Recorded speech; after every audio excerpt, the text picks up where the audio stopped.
Hello everyone, good evening and welcome to our webinar on abandonment.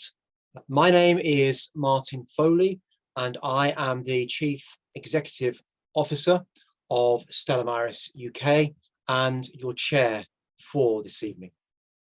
I'd firstly like to thank you all for finding the time to join us this evening. This is the latest in a series of webinars where we have invited distinguished guests to help enlighten us on critical issues regarding the welfare of seafarers and fishers. In previous webinars, we've already looked at the issues of slavery at sea and modernisation. But this evening, we turn to the issue of abandonment. Abandonment is a stain on the global shipping industry.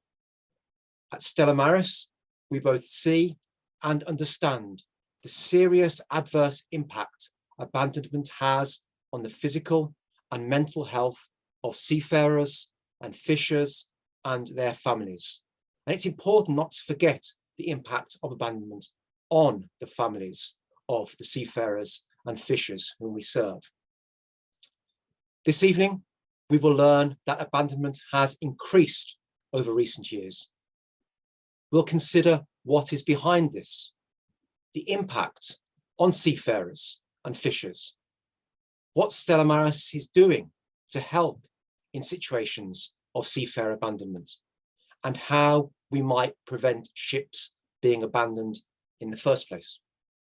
But before we begin and I introduce our speakers, I'd like to go through a few housekeeping points. You will notice that you are all muted, but we do encourage you to ask questions of our panel. You should see a Q&A button on the bottom of your screen. This is where you can leave questions for our speakers. Our first speaker, Ian Urbina, has to leave us a little early this evening. So you will hear from Ian and our other speaker, Margaret, first, and then that will be followed by a question and answer session. And then you will hear from our next two guest speakers, Jan de Boer and Peter Morgan.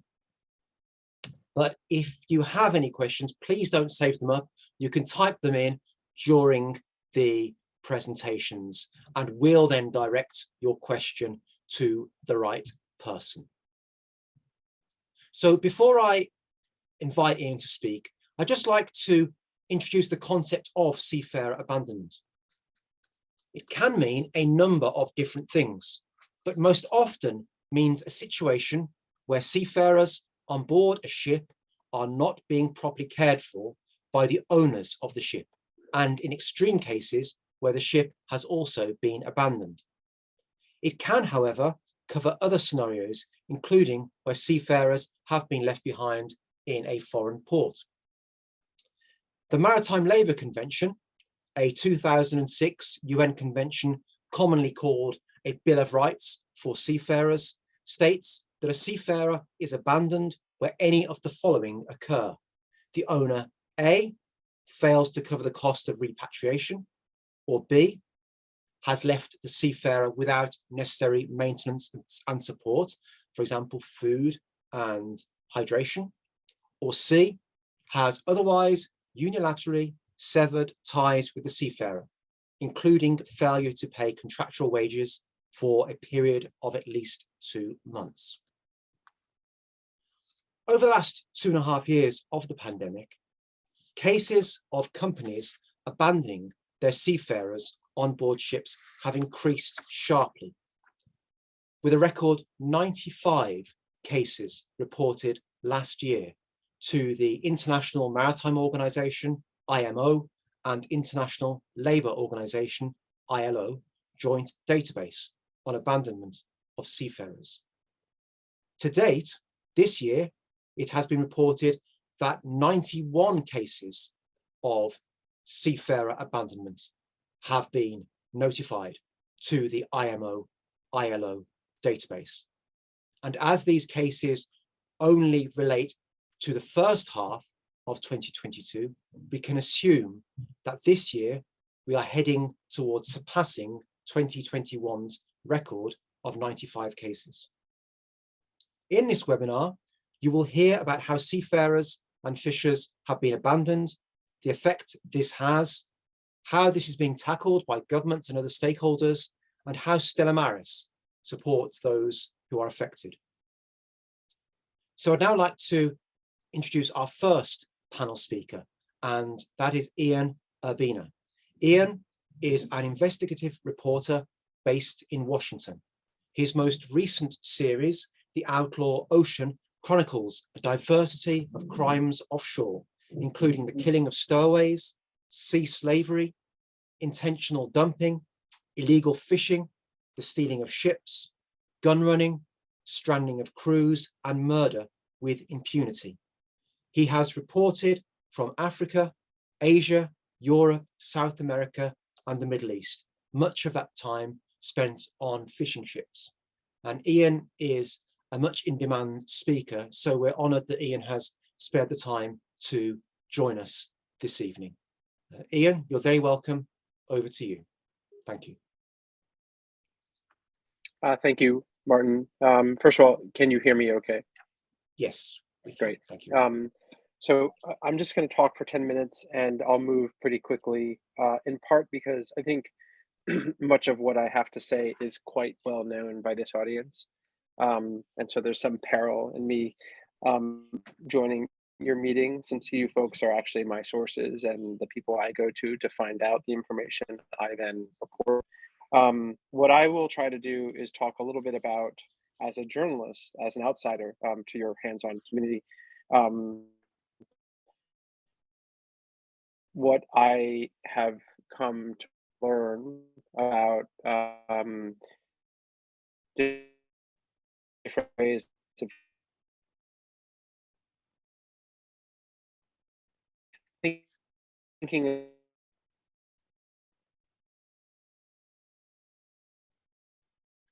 about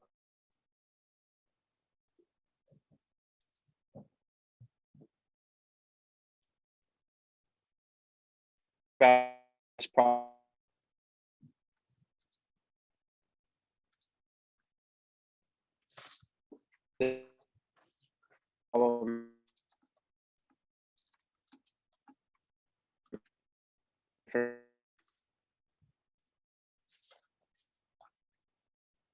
Ways. So that should you pass away, while about it. 17 years at the New York Times, I wrote a book about it, and then now I run not producing more of these stories for venues around or stranding. It's so widespread, far more so than the iceberg and only the reported cases. Number two, is often the ones that reported, at least covered. Let's see if we can mute stuff. Include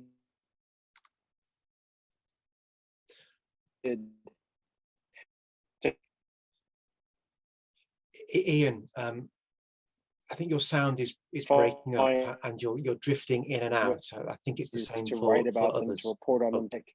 It's harder to eating in this more gradual fashion harm. So it looks. Can you hear me? Yeah, your sound's now? cutting in and out, Ian. Let's see if I can take you off. Let me take you off of headphones and see if that's any better. Okay.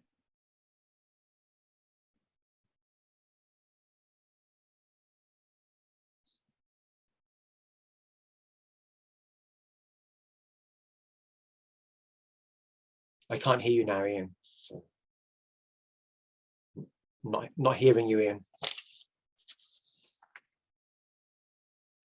Still nothing.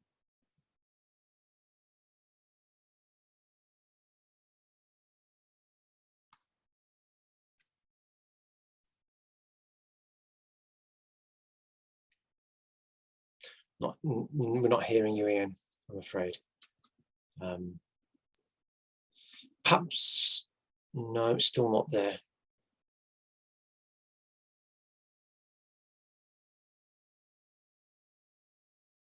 The perils of Zoom webinars.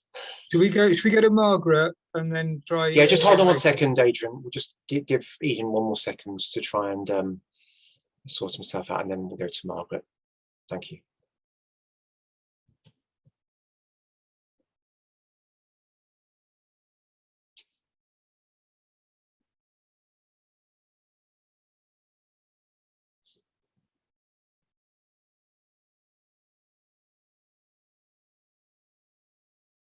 say something, Martin? Yeah, I can hear you now, Ian.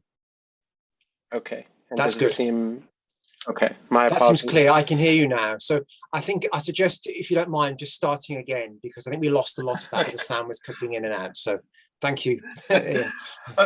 At least you didn't let me go for 10 straight minutes.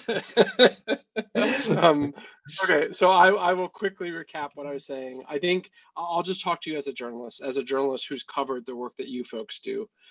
So I'm not an expert, not anywhere near everyone who's in this meeting. I am a sort of chronicler of the issue that you guys work on day in and out. So I'm not really going to be able to say anything that you don't already know, but I will try to sort of package it in a way that maybe is in a different language than you experience and engage with it. My job is to try to really figure out how to tell these stories, these issues, these problems in a way that the general public will care about, and also that investigates, it highlights problems, but in a fair, rigorous way that is embedded with explanatory sort of path towards solution. So at least that's how I envision my job. So on the issue of seafarer abandonment and stranding, there are a couple of things. If I were, sort of a part of your organization and trying to strategize how to get a journalistic plan for when the cases crop up, how do we get more coverage of them on a sustained level, not just in the sort of influx of news that occurred around COVID, but this, as you well know, was an acute problem before, and it will be an acute problem after. There are a couple of things I would say. One, it's important, I think, when dealing with journalists to really help them figure out how to make the story about something bigger. It's not just a case of these 5 guys who are stuck in this place for this amount of time. It's a case of something larger about that's local to Kenya. It's local to Africa. It's local to planet Earth. This is a local global story that everyone should care about because it is a human condition. It is a complicity story. We all are benefiting from the very products that are coming by way of these ships. And it's also just something that there are various bureaucracies that exist in this realm that really should be preventing this from happening and aren't. And so that sort of brings me to my second point. And I think also often what I see in stories that gets missed is the harm that occurs after the harm. So these folks who get stranded, if they get the flight home, often with help from you folks, then what happens? Well, again, I think talking about the lost licenses, the lost wages, the difficulty of navigating the bureaucracy that they have to get through after they get home and rescued, the difficulty of avoiding getting blacklisted, all of these things are very consequential matters for the workforce that survives one of these experiences. And that's usually a long frame intellectually that a reporter often doesn't think about. And you as advocates, as social workers, if you will, as problem solvers, I think should help reporters think not just about the immediate fire, but the sort of longer damage. The other thing I would say is, again, I'm an investigative reporter. Everything is a nail to a hammer. Everything is a problem to an investigative reporter. So, guilty as charged. But I would say that it is, in my humble opinion, really important in cases like this to help journalists see that there isn't only one entity that really should be pressured in this situation where a group of people have been abandoned. There are a whole cast of characters who have differing responsibilities, and you don't need to get mired in exactly what their responsibilities are, but the flag registry, the insurer, the port officials, the owner of the ship, the captain of the ship, all of these players categorically should probably be, and the beneficiaries. So that if you know of a vessel and you know what product is being carried and there are brands associated with the product, all of these things, in my view, should be put on the public record, not in a shaming or overly aggressive way, but in a hyper transparent way that makes the point that there's a community of institutions that surround these folks, and it's not simply the ship owner who should be ashamed of themselves for allowing this to happen. There's all of these other players who also probably should answer some questions about why these folks have been left there. And they should, and I think the more that there is a broader sort of spotlight cast on a broader cast of characters, the more, the faster you get repercussions, because some of those folks are brand sensitive and they don't want their name in the press, and they have ethics, institutional and otherwise, and they think, wait, this is wrong. I don't want to be anywhere near that. And so I'm going to pick up the phone and call the relevant people that need to help these guys get home. So I would say, you know, as you folks are thinking about troubleshooting these and you're dealing with journalists, you should definitely encourage them and provide them help with the information they need to broaden it out. The last thing, you know, again, this is a hard sell to a reporter.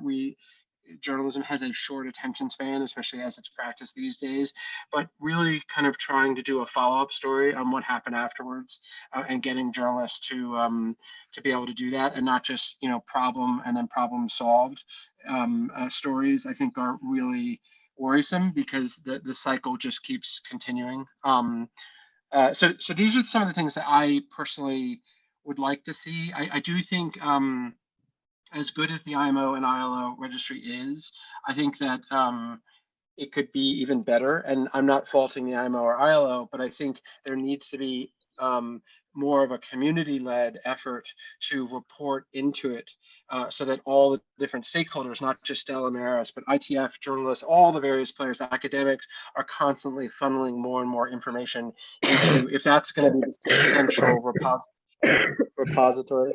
Maybe you can mute whoever. So sorry, I think someone's having a coughing fit at the moment. Yeah, so yeah. If perhaps we can just put them on mute for a second. I hope they're okay. So I would say I think it underrepresents the damage and the extent of the problem. And I know that Stella Maris and Mission to Seafarers and a bunch of different organizations are in a very sensitive position, in that they don't want to run afoul of the port captain and their access to providing help.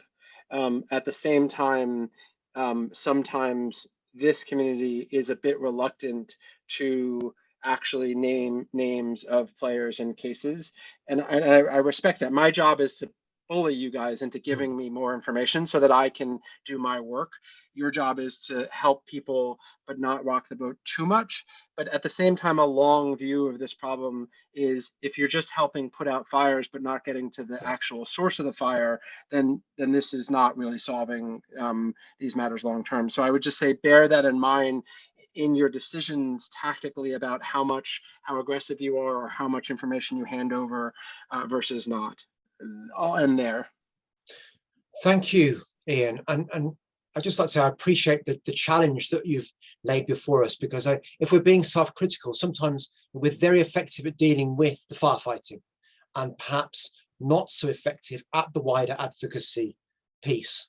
You mentioned the harm after the harm, about the whole cast of characters that can be involved and have some degree of complicity in what has happened. So, you know, I appreciate the challenge, and I think we might come back to that during our questions and answers. And Jan may want to comment on your remarks regarding the IMO and ILO database as well. But thank you, Ian, for your presentation. Apologies for the technical glitches at the beginning, but we got all of that, so thank you. I'd now like to invite our second speaker, my Stella Maris colleague, Margaret Masibo. Margaret is the Stella Maris Port Chaplain in Mombasa, in Kenya, and has a wealth of experience in supporting seafarers and fishers in difficulty. And Margaret is going to share with us one particular case that her and her colleagues have been dealing with in Mombasa. So Margaret, thank you so much for joining us this evening. Over to you. Thank you. Thank you, Martin. Thank you. Good afternoon, good evening, good morning, all of you. Thank you for having me here to tell the story of the support to seafarers and fishers who have been abandoned. Stella Maris endeavors to connect seafarers and fishers with their loved ones, assisting them to meet their basic needs and give them genuine welcome, spiritual renewal, a safe haven in the port, a safe working environment, and not just contract and practical support in whatever situation they may find themselves. It holds that everyone should have a dignified life, and all employers, even ship owners, must treat their workers with dignity as people of value who are created in the image of God. Now, I will not talk about abandonment. Martin talked about it in detail, so I'll just say that I'm going to share two cases that we have supported. The first case is the MV Jinani. In October 2019, a total of 19 crew members were abandoned aboard a Tanzanian flagged general cargo ship, the MV Jinan, in the Kenyan port of Mombasa, and it remained in this port for 1 year and 8 months.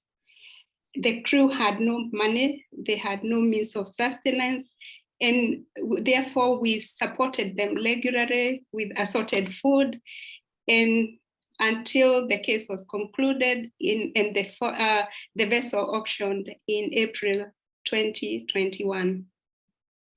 The second case is the FV Rahorakiti.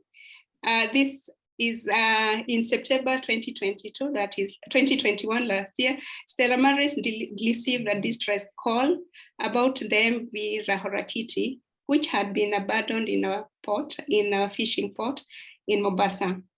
We got this message through the inspector, the ITF inspector, Madam Betty. We did not know the situation of the vessel, the people, and we didn't know what to expect.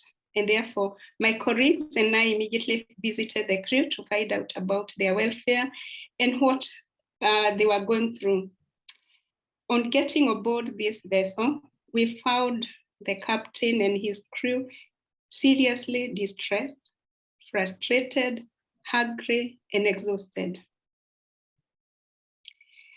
While the captain was just shouting, he was not talking, but just shouting, the rest of the crew were either in tears or just lost for words in the scorching heat of humid Mombasa. The abandoned fishing vessel was a Kenyan flag. It had on board 3 Koreans, 6 Indonesians, and 7 Vietnamese. This crew had lost touch with their families, who were struggling to survive back home. When we went on board this vessel, this ship, the fridge had only these vegetables seen there, they are cucumbers. This prompted Stella to an immediate response, providing a week's worth of groceries, including oil, meat, rice, vegetables, and fruits. I still remember, I will not forget the day we went back to this vessel with food. We took food the same day in the afternoon, and the vessel immediately got live. The crew all of them participated in the offloading of the food, the carrying, and the preparing the meal.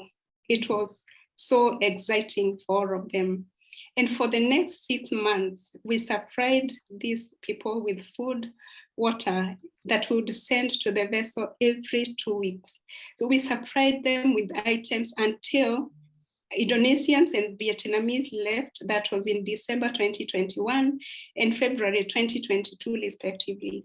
The Korean embassy then took over the support of the Korean 3. There were 3 of them, the captain and the 2 officers who remained in the vessel.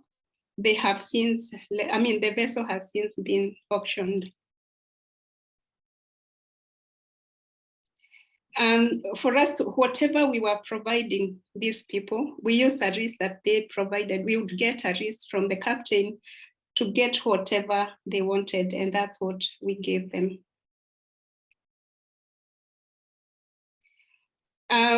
We visited the crew like sometimes almost 2 days in a week, but we made sure that we were there twice in a week to physically be present and provide psychosocial support. The crew would always say that whenever we see Steramaris, it brings joy.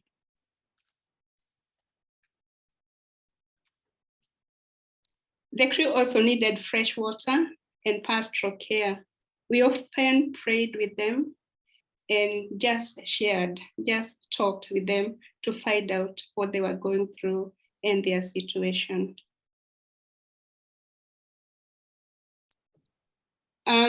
Among the crew members were those, the Vietnamese, and we realized that the Vietnamese had not received the COVID vaccine and they were getting anxious. And therefore we liaised with the County of Mombasa, the health department, to have a team come on board the ship and vaccinate the Vietnamese. They were very happy.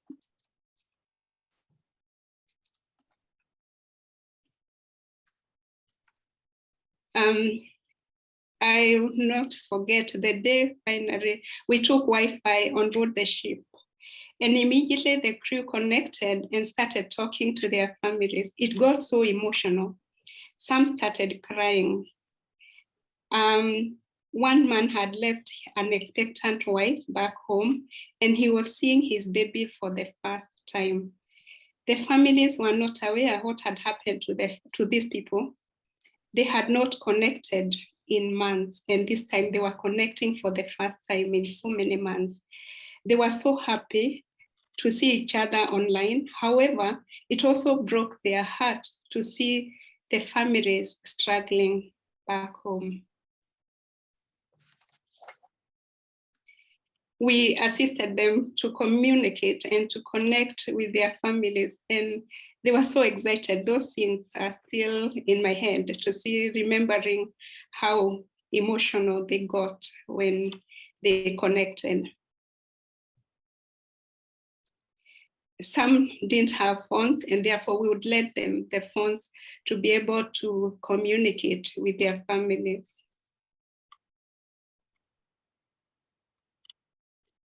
On Christmas Day, because the Vietnamese and Koreans remained in the vessel even over Christmas, our team bought items for celebration and prepared a wonderful Christmas meal on board the vessel, and later gifted the crew. They were so excited. I mean, it helped them feel like they had a family back here. They had a family in Kenya, away from home. The crew's inability to provide for their families back home made them again further sad. It created a situation of despair, distress, hopelessness, frustration, anger, and exhaustion. Steramaris again stepped in and sent the families back home some support. It sent money, while the respective local Steramaris gave pastoral care and psychosocial support to those families. The crew really appreciated the support. And whenever I hear of ship abandonment, the words of Captain Hilary comes to mind when he said, if it was not for Steramaris, we would have starved to death.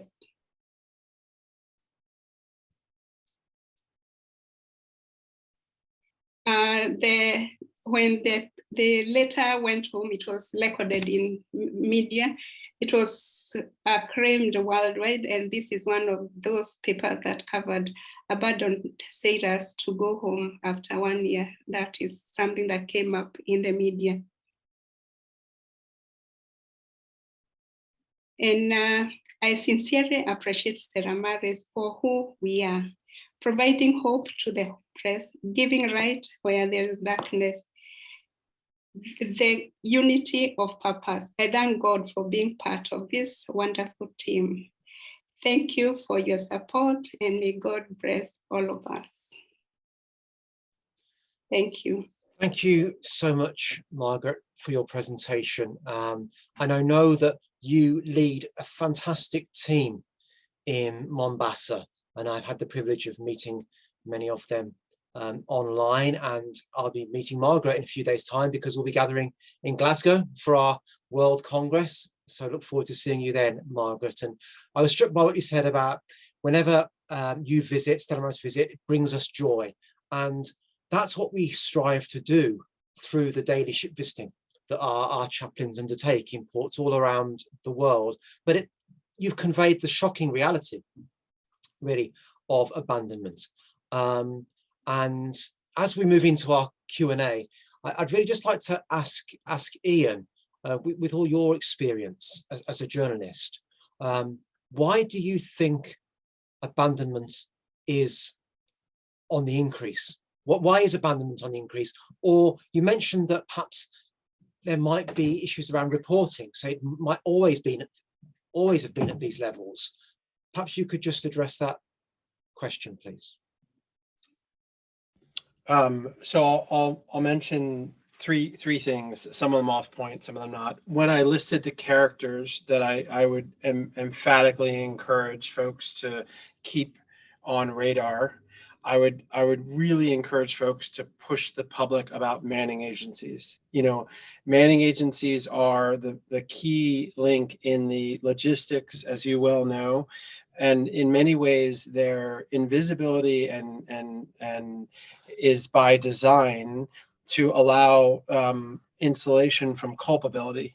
And I really think that if you study hard the patterns of abandonment, you often find manning agencies are names that none of us have ever heard of, and the reading public have never heard of them, but they are extremely important and really should be held accountable. So that's one point I would just really encourage. Number two, to your question, Martin, my personal simplistic, I'm not a sociology professor, but my sense in studying this realm is that, you know, the circulatory system of world commerce has blood clots. You know, like, we have a big problem. We are an unhealthy organism, and the circulatory system has had a minor stroke in the last 3 years, and it's because we are unhealthy, and it just caught up with us. And now the world realizes, because we keeled over, wait, you know, like, we depend on all these invisible people who do all this work, and it's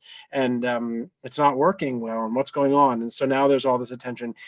The workforce that you folks protect and serve are the blood platelets, to push this terrible metaphor, of the circulatory system. They make the whole thing go. And so because of the clogs in the circulatory system, workers are much more prone to be abandoned. That's my simple observation. The last thing I'll say, again, one final off point, is, and I've been haranguing, you know, some of you in this very call for years on this issue, but I do really think on the issue of if we want to actually patch the hole, not just bail out the boat, I think that there has to be a reckoning by Mission to Seafarers, Stella Maris, ITF, all these folks who are on the front lines of this battle to protect these people, with the issue of capture of information.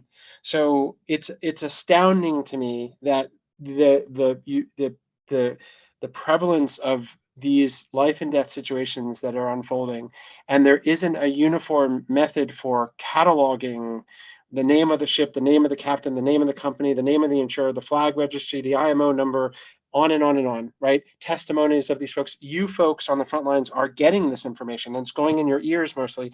And I've been to a gazillion of your offices. Some offices have a lot, some offices have a little. It's not standardized. There's not a whole lot of camaraderie and trading of information between various players that are all doing similar work. And that, to me, is, if you really want a sober assessment of what I think is allowing this problem to continue, it's that fact that, like, when I go around the world and say, hey, I would like to talk to 20 offices of ITF or Stella Maris or Mission to Seafarers, and I'd like you to, in some method, confidentially, aggregated, however, provide me testimonials of all these, or where's your blacklist, because this vessel is doing this 4 times in the last 3 years.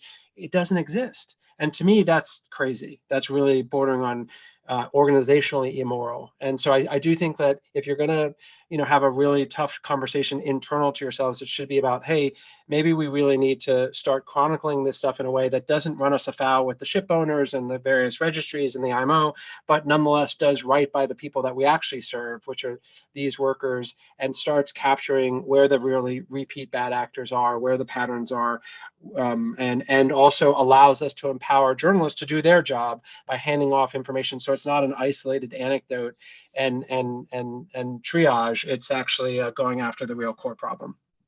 Thank you, Ian. And the third point you raised there resonated with me, because in the last couple of years we have actually introduced a common reporting platform, which Margaret is using in Mombasa, and which we're extending out through our network, which is able to capture the types of data that you refer to, with the ship, the P&I club, the ship management company, the owner, details about the crew.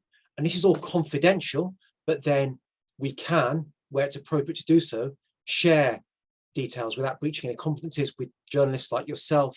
Because I agree that, we can't trade in anecdotes. We need data, we need case studies that can then drive policy change. So I think, again, the challenge that you've shared with us is a timely one. So thank you. Congrats, that's great. Well, we've got our Congress in a few weeks' time. And again, one of the things I'll be pushing at that Congress is for more of our colleagues to deploy this database to its full effect. But thank you, Ian. We're getting a few questions coming in now, and compliments to you both on your presentations. We've just had a question: does Stella Maris have observer status at IMO or ILO? If not, why not seek it? We do have, through the International Christian Maritime Association, observer status at the IMO, and we also work with the Office of the Holy See at both the IMO and the ILO, the Holy See being the Vatican, and as a Catholic mission we can work through the Holy See. I'm just trying to catch up on some of the other questions. Interesting comment here. I don't know whether either you, Margaret, or Ian have a response.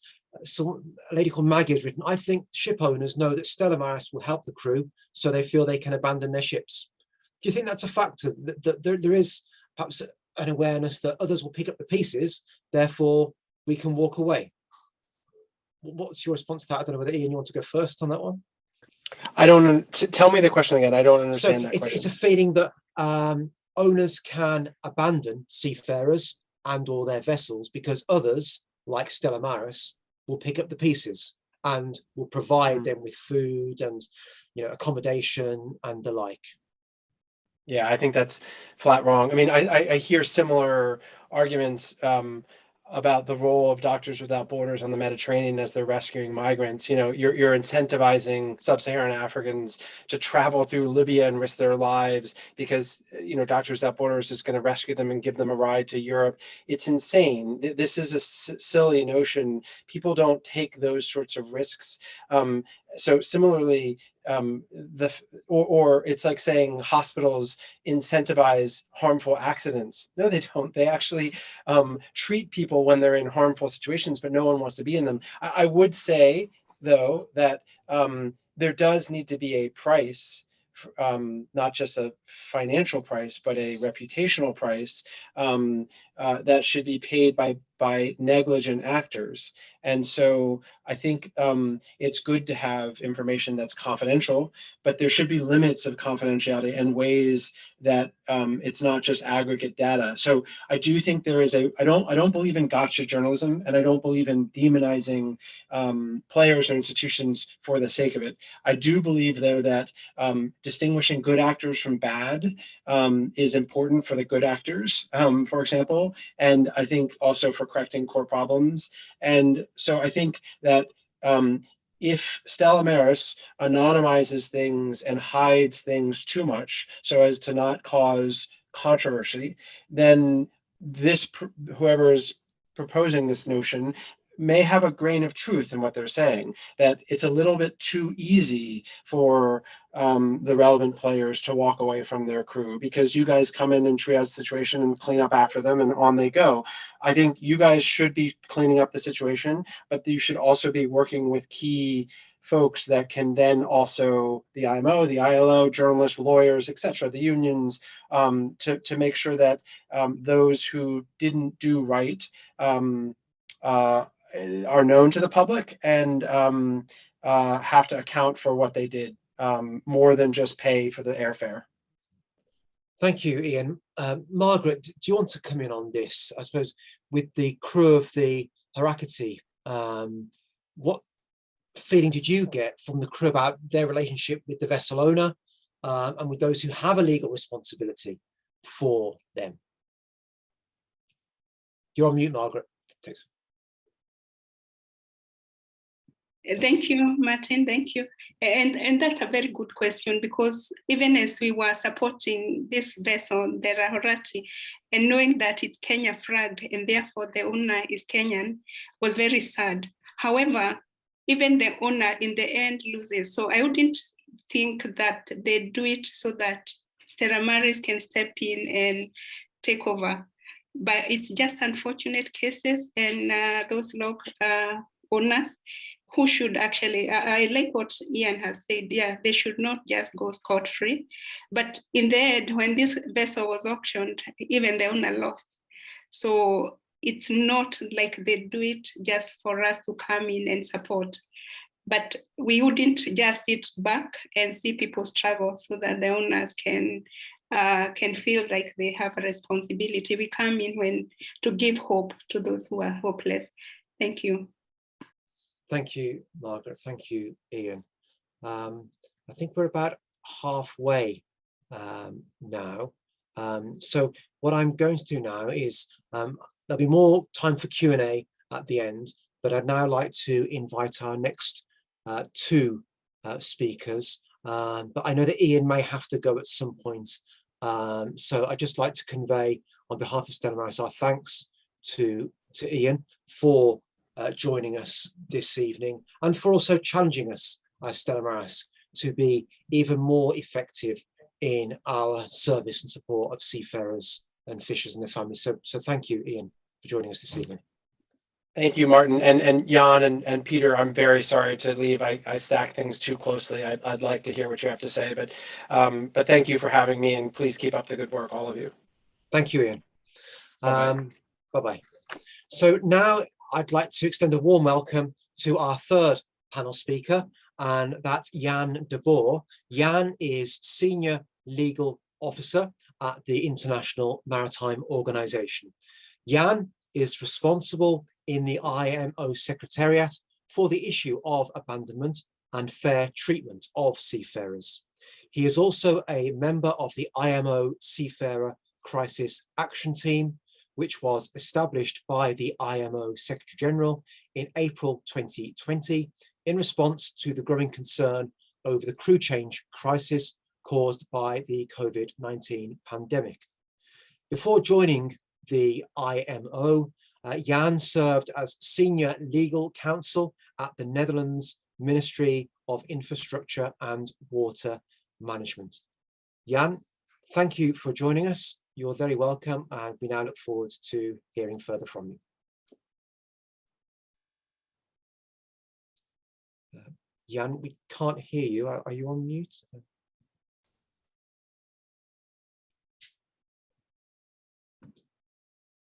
Can you hear me now?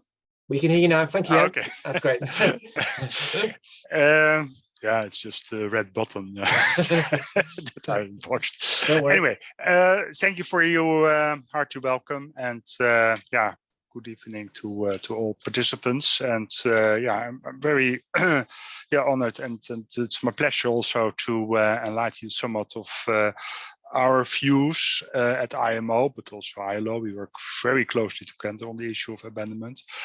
And also, yeah, I'm of course triggered by the kind of analytical issues that Ian Urbina presented. I will come back to it later. I want also to approach these issues quite systematical, and then come back also on some of the issues, although he might not be there anymore.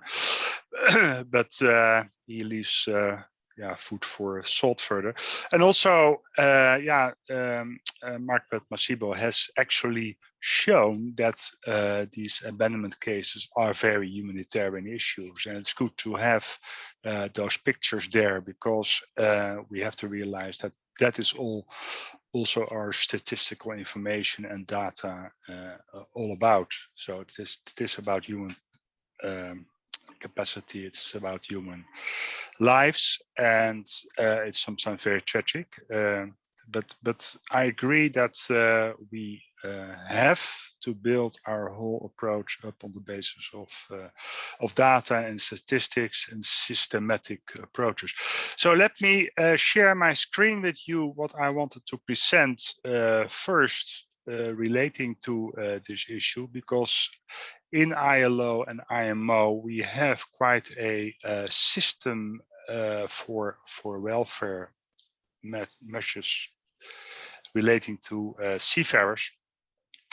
So how that works, it's mainly IMO is responsible for safe and environmental friendly transportation, but we can only do that when we have on board decent crews which actually perform their work under decent work conditions. And therefore, the first pillar, in my opinion, is really all these working conditions in the MLC convention. And Martin, you reflected already that in your opening, how we have built up in IMO, then further to provide for adequate shipping by the human capacity. We need to have all this personnel being trained well. Also very important, of course, also for the welfare. It all goes in hand with each other. Relating to issues that deal more with the excesses during the work, IMO, together with ILO, had established some working groups which concluded guidelines on fair treatment, but also very important on liability compensation, which also deals with when seafarers are not being paid, and that's also a source for abandonment, as you mentioned yourself, and also guidelines actually dealing to have provision of some security when there is a case of abandonment. In 2001, those guidelines were being established and are still very valuable, because also in cases where the MLC does not apply, we can always fall back on these abandonment guidelines, and also provide for cooperation between states. So in these 2001 guidelines, I don't want to delve too much, but it is good to see that abandonment is a very broad concept. You mentioned yourself, it can relate to not timely payment, not timely repatriation, but also when there is a lack of basic provisions, adequate food, accommodation, and medical care. And also when the ship has been left without any financial means actually to operate. So it's a very broad concept, and actually in MLC you see that there are different categories. There are 3 categories, but it gives sufficient anchors actually when there are things fundamentally wrong to go in the field of taking measures regarding abandonment, which is sometimes also a big dispute. About the ways to make the issue more transparent, IMO and ILO decided already in 2002 to establish a database that became active in 2005. And then since that date, all cases have been reported, and that in a transparent and informative manner.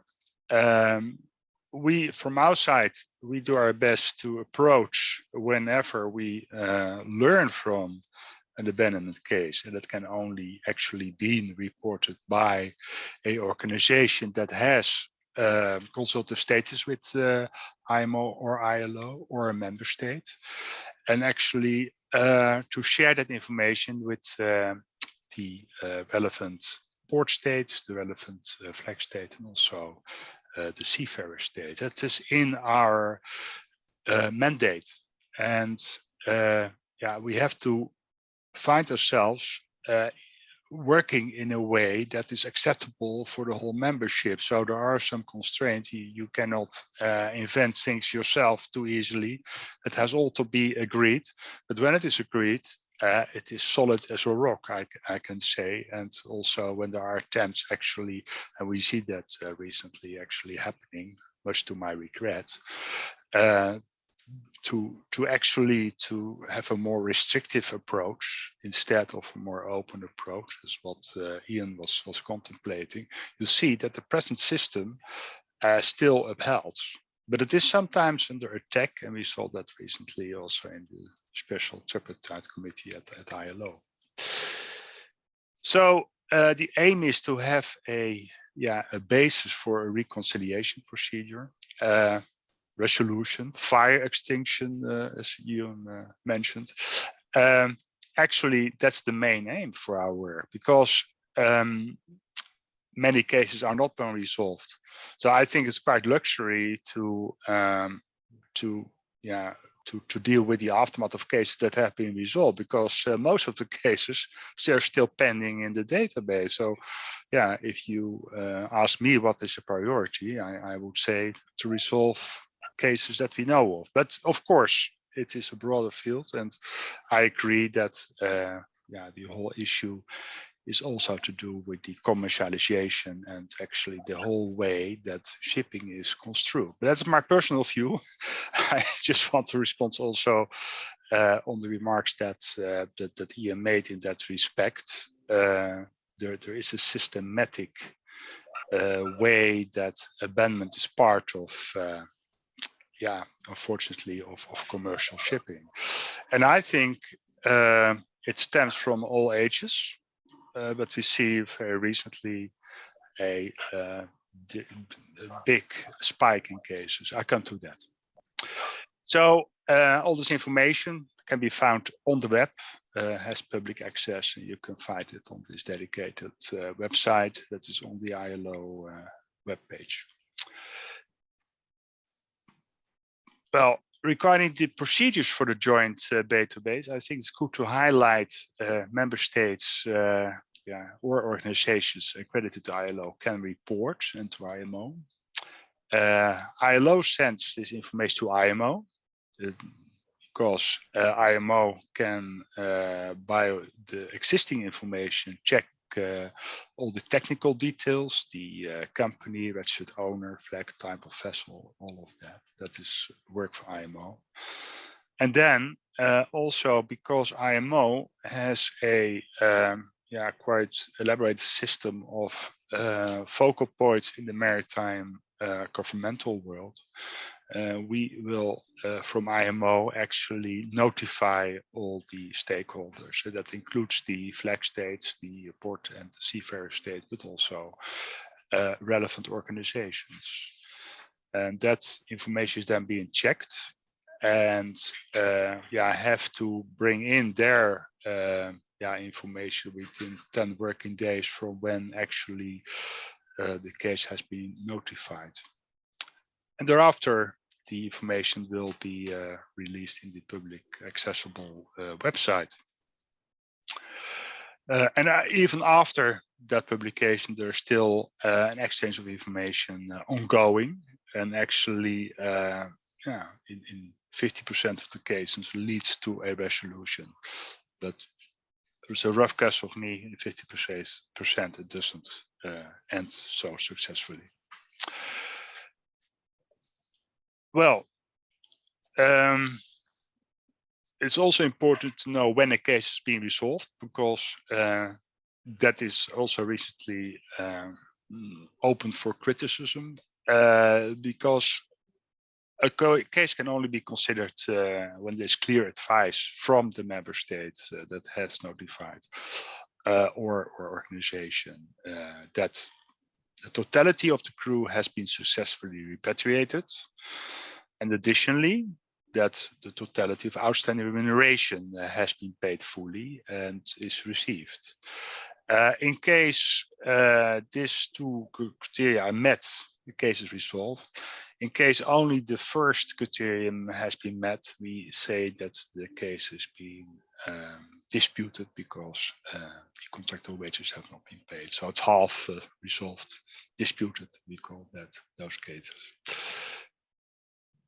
In 2014, there were amendments to the MLC, actually incorporated some issues that were already part of the 2001 guidelines, but then had some more statutory basis actually to have compulsory insurance for 4 months of wages in case of abandonment to be paid. And also by that to provide a better protection, not only for the chief, but also the families. These 4 months is a relatively short period, but it's also good to have an incentive actually to report those cases within those 4 months in order to obtain this insurance. So there is a kind of stick being upheld by that as well. You can see the immediate effect of the introduction of these MLC amendments, because up to 2016, between 2012 and 20, there were on a yearly basis not more than 20 cases being reported. But when the 2017 came in force, there was immediately a spike in reported abandonment cases. You see 55 cases in 2017. Next year, somewhat less, 44, 2019, 40. But then in 2020, mainly to do with the economical effects of the COVID, there was a deep spike, 85 cases. Last year, 95. Yeah, you already mentioned, Martin, 91 cases up to today. And well, we are sure that this year will be a record year, and with an increase of 50%. So it's really very alarming, I must say. So of the cases of 2020, the COVID pandemic year, only about 70 cases were actually directly related to COVID, but I'm sure that many other cases were in connection to the economical consequences. But you see, Ian is right. Also, abandonment will remain after COVID. That's sure. We see that from these figures this year. Well, for a little view on the future, during the last 3 years in the legal committee, there was a call to develop guidelines for port state and flag state authority, actually to have even a better tool how to resolve cases.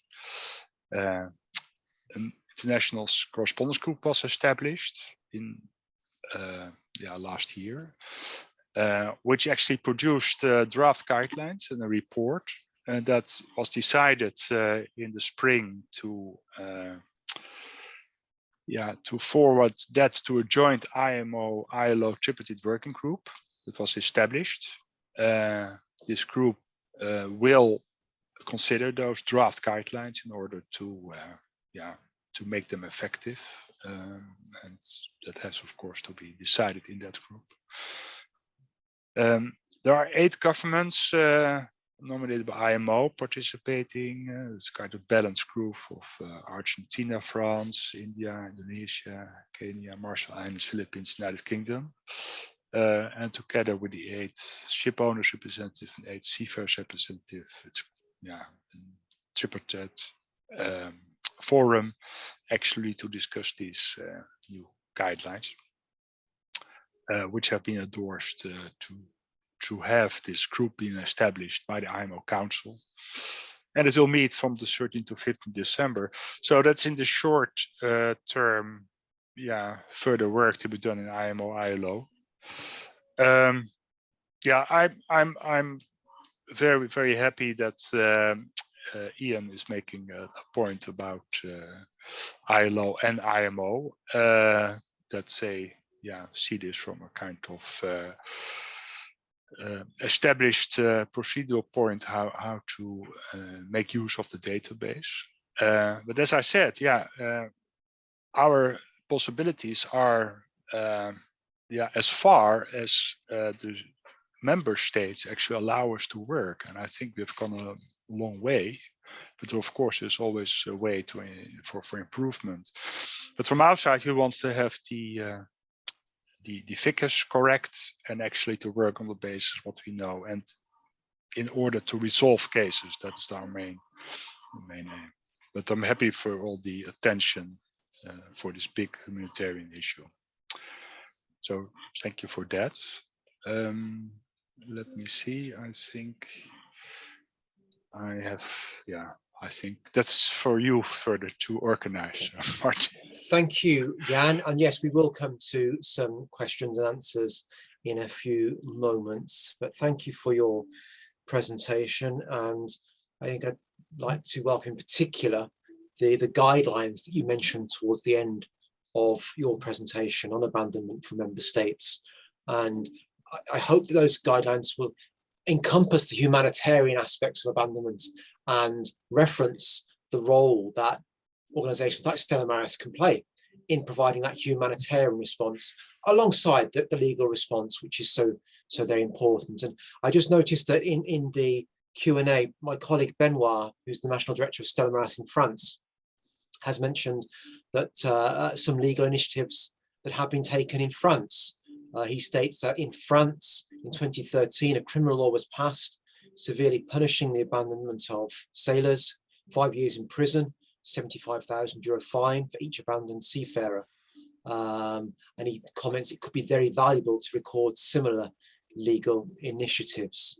So thank you, Jan, and we'll come to some questions in a few moments, but I'd now like to invite our fourth and final speaker this evening, and that's my colleague from Stella Maris, Peter Morgan. Peter is our regional port chaplain for South Wales and Bristol, and Peter is going to share the stories of some of the seafarers who were recently abandoned in his region and how Stella Maris supported them through that period. And I know from experience how Peter really does go that extra mile for the seafarers that he encounters, like Margaret. There was a fisherman recently abandoned at Manchester Airport, and Peter did sterling work to support that individual. So Peter, over to you, and we look forward to hearing from you. Thank you.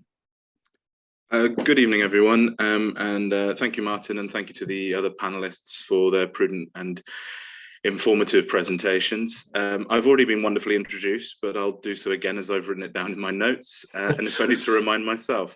My name is Peter Morgan, and I am the Stella Maris Regional Port Chaplain for South Wales and the Bristol Channel area. I'd like to talk to you today about a cruise ship that, by all accounts, was abandoned in Avonmouth, which is part of Bristol Port, in 2020. It's a ship and a crew very close to my heart, so if I get a bit misty-eyed, please forgive me. March of 2020, the ship came alongside. It was amongst other ships that came alongside at the same time as part of the same cruise line. There was one in Avonmouth, and I think it was 4 ships, sorry, hard to miss a ship, 4 ships in Tilbury. And they came alongside during the first lockdown. This was so that the crew could be resupplied, according to CMV. Unfortunately, CMV went bankrupt in response to COVID's effect on the cruise industry. And when the ship came alongside, there was 350 crew initially on board the ship. That's sailing crew and hotel staff, a distinction on cruise ships. This is very uncommon in abandonment cases. We deal with usually, crew numbers usually range between 10 and 30 at the most. So the priority was to get people home and to ensure that those crew were safe and fed. Unfortunately, as Jan has mentioned and Martin has mentioned, the crew change crisis meant that crew members couldn't fly home. There simply wasn't the flights, and even when there were flights, they weren't able to access transiting airports. And so we had 350 crew from all sorts of nations stuck in Avonmouth and Bristol. There were many nations, as I've said. They included Indonesians, Mauritians, Ukrainians, Russians, Filipinos, Cypriots, and Greeks, amongst a few others. It was a large crew that had formed into sort of small factions of their nations.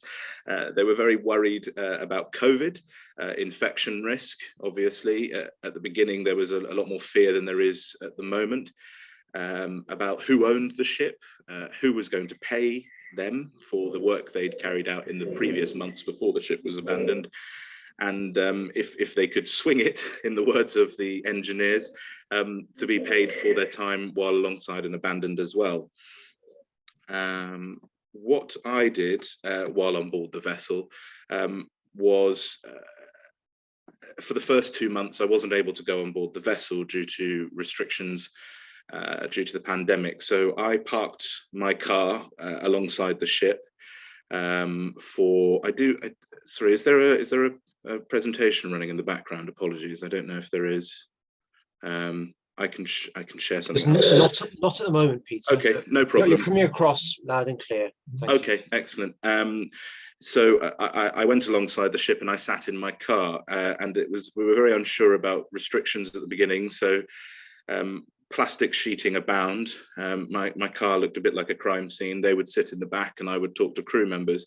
Now, that wasn't very conducive to looking after the crew in the best way possible, but fortunately, I was able to go on board the ship eventually.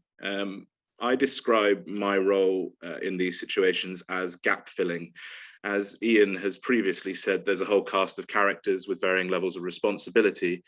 And the response to those situations and those responsibilities can be at varying levels of speed. And it's our job, if they do turn up at all, and it's our job to fill in those gaps so that the human is looked after in those situations with dignity and respect. The Marco Polo itself, we provided food. They had about 3 tons of noodles on board, but no fresh fruit or vegetables and nothing else. After a few months, there were hospital appointments for long-running pharmaceuticals that people required. Oh, there she is. We had barbecues on board the ship. We had birthday cakes. I got a list of all of the crew's birthdays. Yeah, that's where I sat on the presentation at the moment. Not the best view in the world, but birthday cakes, trips away from the vessel when COVID regulations allowed, to see something not made of concrete or steel. Bikes were donated by a few crew, by a local cycling centre, so the crew could cycle around the empty port and get away from their ship. Wi-Fi units, as Margaret said, I've never seen so much an emotional reaction to internet connection. And you've never seen joy like an oiler running off with his own Wi-Fi router into the engine room to talk to his wife. I came to, so the ship, I went to the ship pretty much every single day in the 8 months she was in port between March and October of 2020. About 6 months into that period, I noticed my name had been written just under the crew list, and my rank had been listed as Guardian Angel, which will stay with me for a long time. They were very kind, and I owe them more than they think I owe them as much as they think they owe me. There were lots of changes in regulations during that period of time. And I made sure that the crew had access to their consulates, that the ITF were able to get to the vessel during a time when the port was in lockdown, practical, spiritual, generally pastoral help to the crew.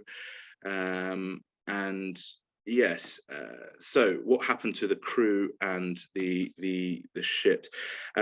The ship sailed from Avonmouth and Bristol in October in Dubai, for Dubai rather. Unfortunately, she was only there for about a week until she went to Alang in Gujarat in India for breaking. What happened to the crew? By the time the ship sailed, the crew numbers were down to 25 crew who disembarked in India and flew home. Every one of the 350 were paid in full for their previous contracts as well as their time on board.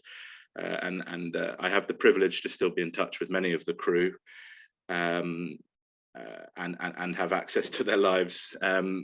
Two of the people who were on board, Marina and Yuri, are getting married because of the time they spent on the ship, and unfortunately they come from the Ukraine, so I wasn't able to attend the wedding for obvious reasons, but I hope to go and visit them at some point.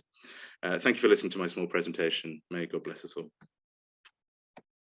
Thank you so much, Peter, for your presentation. And like Margaret, you've just given us a window into an episode for these seafarers that must have been traumatic, but thanks to the generosity of our supporters, Stella Maris, through your efforts, was able to be there for these individuals during a time of great need for them. So thank you for what you've shared with us. And we now have a few questions, and there's two questions I'd like to take together, and I think probably best to direct them to Jan in the first instance. So I'll read out the two questions because they are related.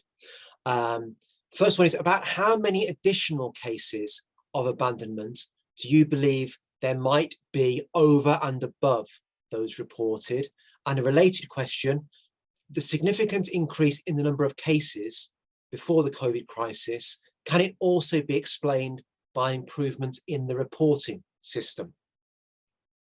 Jan? You're on mute, Jan. Yeah, let me first unmute myself. Yeah, it's a very interesting questions, and actually those questions yeah, play already a long time in our heads about what is the top of the iceberg. Yeah, and yeah, you see that there is a correlation with yeah, the events that the MLC amendments came into force. That was suddenly a steep increase, and it had to do with the incentive being paid. So yeah, most certainly there are many more cases that have not been reported in general, because you see that the reporting then after the amendments came into force was threefold. COVID was another example was being mentioned. We checked how many cases actually in 2020 were directly related to COVID. That were not so many, but you may imagine that COVID actually had quite some logistical consequences and also economical consequences. And actually the business was more difficult also for shipping. So there was definitely a correlation there. And yeah, we cannot verify the number what is actually being abandoned, because it's not being reported. So you just guess, but it must be many more. And yeah, personally, I think it's more than double what we actually see being reported. Because I also know that many cases, there are abandonment cases, are not being reported because there is also a strategy from the organizations to work on cases to get them resolved whilst they're not reported, because when a case is being reported, there are also some consequences for the business itself with the ship. And that makes ITF, for example, having a policy to shift those cases that are worthwhile to look into to resolve themselves to do that first. So you have to ask them for real figures what they see as cases that are not being reported. But I'm sure in my context that it must be double of. Okay. Thank you, Jan. And there's another question for you, and then I'll turn to Peter. The question is as follows: if it takes more than 2 years to agree and implement a working group, this is referring to the guidelines that you mentioned, how long will it take before an agreed set of guidelines can be in place and operational? I think you all know better than any of us, Jan, that working through the UN, it takes time because you're working with multiple member states, all with different priorities and agendas. What's your response to that particular question? Well, once the guidelines are there, they can work because they are non-binding, but have to be implemented. So again, depends on the member states and the authorities. But I think the whole attention for the issue is already doing its work by itself. And certainly when they are being established, there will be more effect. Actually, that's what we are trying to create, a more emphasis on the tools for the resolution. And you can already find them in the draft, but there is also a political issue there because port states see a difficulty with repatriating crew when there is no replacement crew in place. And that has a financial bearing. That actually is one of the main obstacles in many cases. So there's more work to be done in that field on the basis of identifying that it is an issue. That has been identified. So that's then the next step to find a solution there. So little by little. A little bit. And I think the point that Ian made in his presentation about the role that Stella Maris and others can play in amplifying the issue of abandonment. And, sorry, I think someone's just taken themselves off mute. If you could just perhaps mute people, Sarah. So I think we have a responsibility to help amplify these cases. Turning then to Peter, Vico, one of our volunteer ship visitors in Teesport in the northeast of England, hello Vico, he's asked, I wonder, aside from yourself, Peter, what other people were involved in providing this long-term support? Local communities, ship agencies, port authorities, others? Peter? Yes, I've just read that. I did skip over a bit of my presentation because I got nervous and I missed it.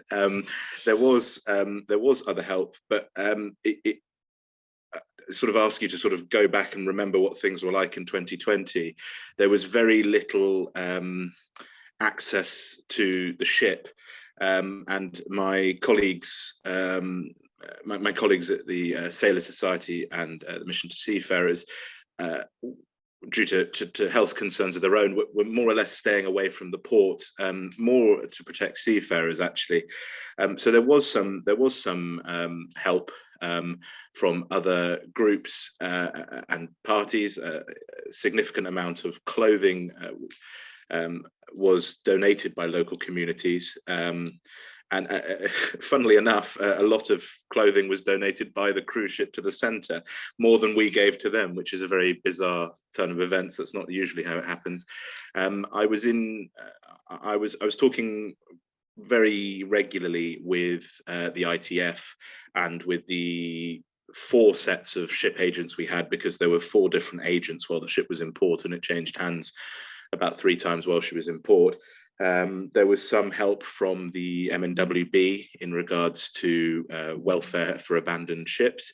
That was quite specific. They paid in part for the birthday cakes. I covered the rest of the cost, and there was some assistance from the local centre in regards to taking some of the crew back home. I meant to say in my presentation, before the ship sailed, the captain, who'd been on board for the whole period of time, was supposed to sail with the ship, but his wife unfortunately was in a car accident, was in hospital in Anglesey, which is where he lived. And this was in October of 2020 when there were no taxi services.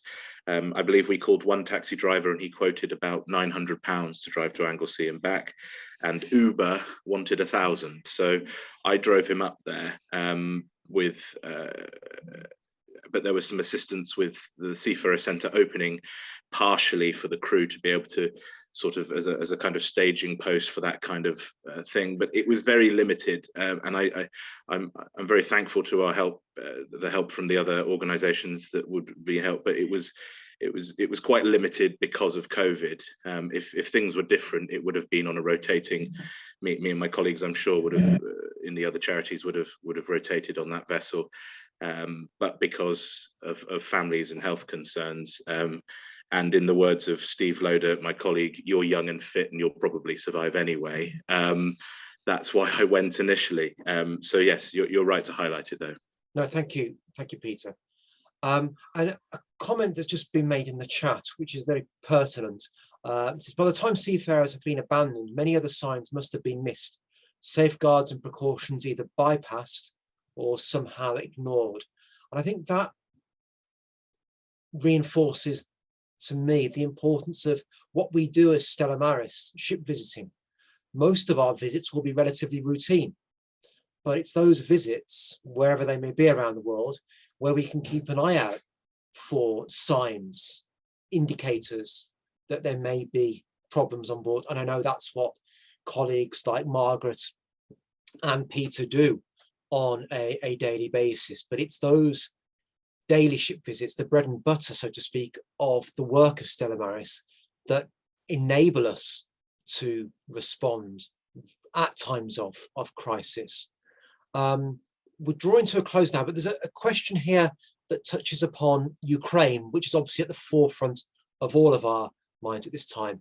The question is, in a previous presentation, we were told of some 89 or so seafarers, I think it should be ships, stranded in the Black Sea due to the Russia war on Ukraine.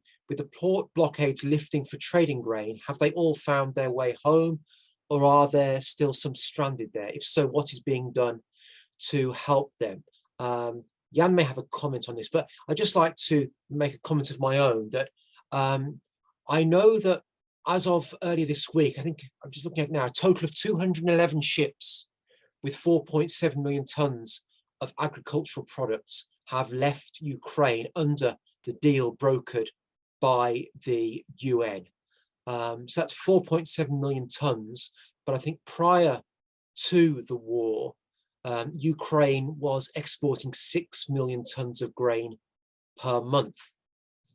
So that just demonstrates the impact that the war has had on the export of grain. We are also tracking the vessels that are leaving the Black Sea, and where possible, we are arranging for them to have a visit from Stella Maris in a future port of call, and that's something that we can usefully do. I don't know whether, Jan, you have any contribution on, you know, the ships that are stranded in the Black Sea and this UN brokered deal? Yeah, well, there are two aspects to this. In the beginning of the crisis in the Black Sea, actually, the seafarer crisis actually became heavily involved in calls from seafarers from Ukraine that actually said we're being hit by missiles and actually under a lot of threat. And in the beginning, the first weeks, there was of course a call to have the seafarers to be repatriated. So also with the International Red Cross Committee, there were action taken to that effect. But also there were crew that were willing to stay because they got then specific war remuneration, and that was for them lucrative actually to remain on board, because ships can be laid up in the cold layup without having a crew, or at least full crew on board. But also there were many actually ships having just a safety crew permanent still on board, but there were no ships actually being advised to leave Ukraine during those first weeks, first months actually of the crisis. What ships are leaving actually are under the agreement, and yeah, that is a very controlled maneuver that actually is being safeguarded from all participating states. And I don't have the figures for that, but we can of course give you some more bilaterally. But yeah, it is on the focus. Yes. Yeah. Okay. Thank you, Jan. And just one final, well, a couple of questions which I think I can deal with just to conclude. A question from Deborah: how do you work with the ITF in terms of getting case referrals? Do you work often with ITF on cases? We work very closely with the ITF.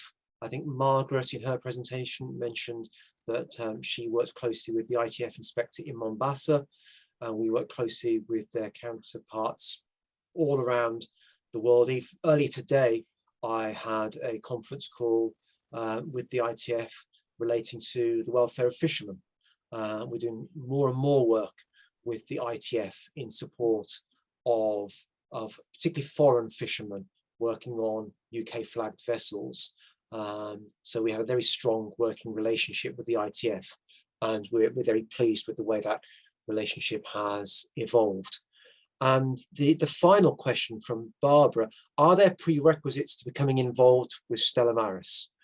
Well, I would say that a passion for our mission, a desire to serve, support the seafarers and fishers and families, and really a willingness to roll your sleeves up and get involved.